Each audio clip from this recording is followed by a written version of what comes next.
Dia Vizenala, Azadin Koué Charamba, Fesikan Fete,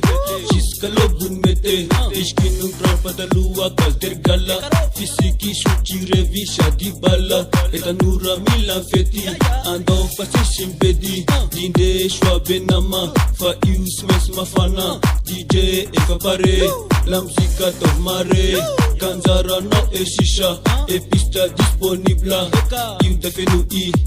Tantanun vera azame papa de yunta kena no sika yara ifala de no shuri pa peti na zani lemare teti atani na shewam tiki de fona izani no sika yara ifete you ato se mete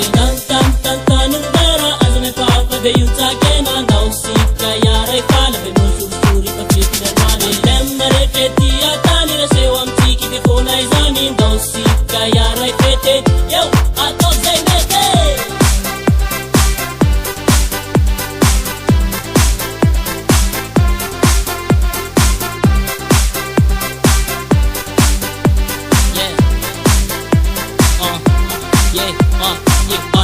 Firavona izao ramboza zakely de nandeha nilalao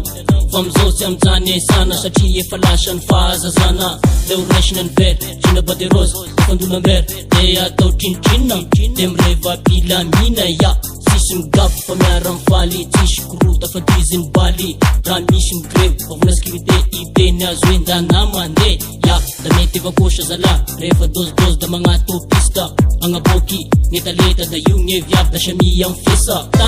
tantanun vera azana papa de yuntakena no sika yara ifala be no shuri pa peti na zani lemare teti atani na shewa mtiki de fona izani no sika yara ifete you ato se mete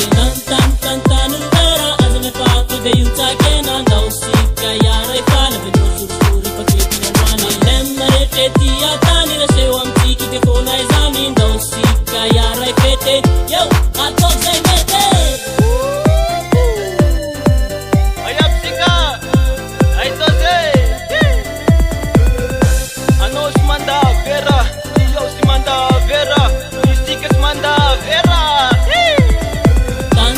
Tantanun vera azana papa de yuntakena no sika yara ifala be no shuri pa peti na zani lemare teti atani na shewa mtiki de fona izani no sika yara ifete you ato se mete